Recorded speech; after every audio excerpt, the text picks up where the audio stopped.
evening, everyone. It's Saturday evening, the 16th of March, 2024. I'm sure you've thought of this before, but I was thinking of it again tonight. The first miracle that Jesus ever performed was at the marriage at Cana. Now we know that throughout the Bible the marriage is likened into the Christ and his bride, the church. I think that was not just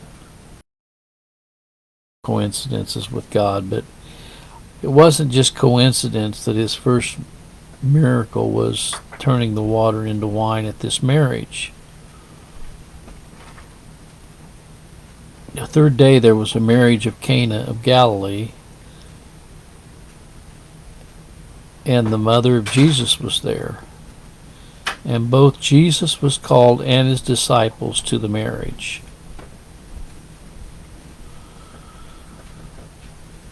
And when they wanted wine, the mother of Jesus saith unto him, They have no wine. Jesus saith unto her, Woman, what have I to do with thee? Mine hour is not yet come. His mother saith unto the servants, Whatsoever he saith unto you, do it. And we know what happened. They filled the 6 water pots with water, and Jesus turned the water into wine. Now, there's a lot of symbology we could take from this. Jesus turns our sorrows into gladness, does he not? He takes our burdens and lifts our burdens and gives us joy.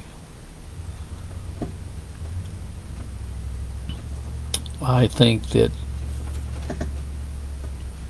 the great marriage supper of the Lamb is going to be a time of great joy, just like there was a time of great joy at this marriage at Cana in Galilee.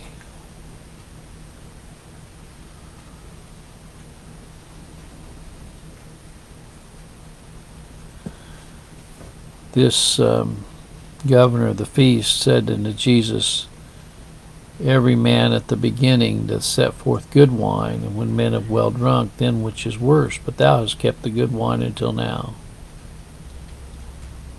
I believe that Christ has kept the good wine until the time of the marriage supper of the Lamb. It says that he's going to wipe away all tears from our eyes. He says that there will be no more sorrow, no more pain, no more suffering. When we think about this marriage supper at Cana, it's good that we also think about the marriage supper of the Lamb.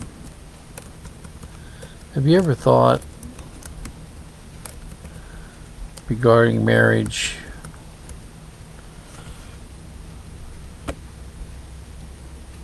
Jesus has no concubines. Jesus only has one wife. That's his church.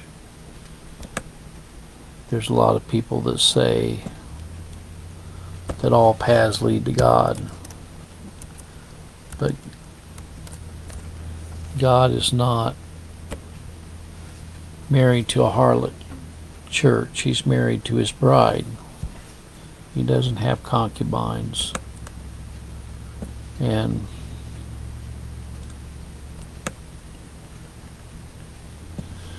Matthew 22:2 says, The kingdom of heaven is like unto a certain king which made a marriage for his son. And we see that account.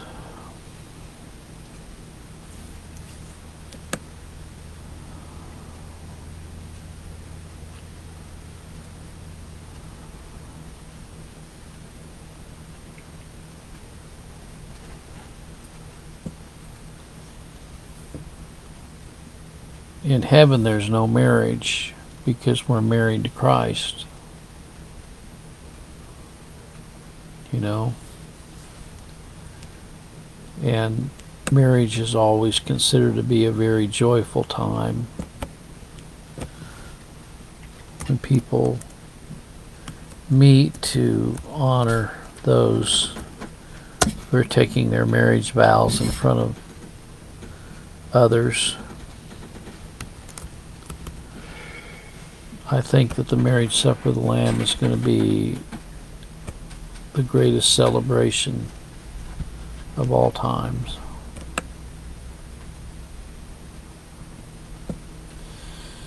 Revelation 19:9 says, "And he saith unto me, Right, blessed are they which are called unto the marriage supper of the Lamb. And he saith unto me, These are the true sayings of God." Revelation 19:7, "Let us be glad and rejoice and give honor to him, for the marriage of the Lamb is come, and his wife hath made herself ready."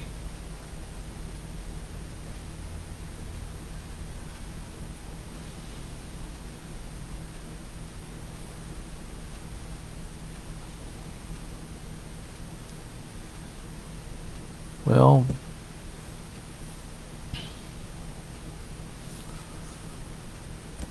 the first miracle Christ did was at a wedding, when a man and wife were celebrating their union together. And I believe that the reason that this miracle was done was to exemplify the greatest miracle of all time, and that's the marriage of Christ to his church. And I think we're going to have that great celebration. We have that to look forward to in heaven. And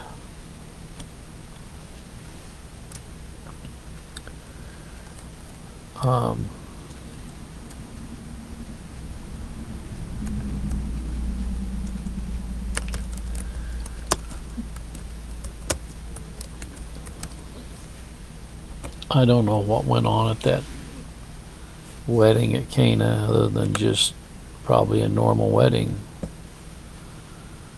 you know. But, you know, the beginning of miracles did Jesus in Cana of Galilee, and manifested forth his glory, and his disciples believed on him.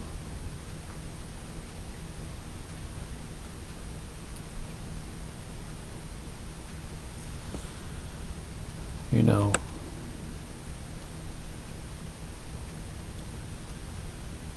so anyway, that's what's kind of on my mind tonight.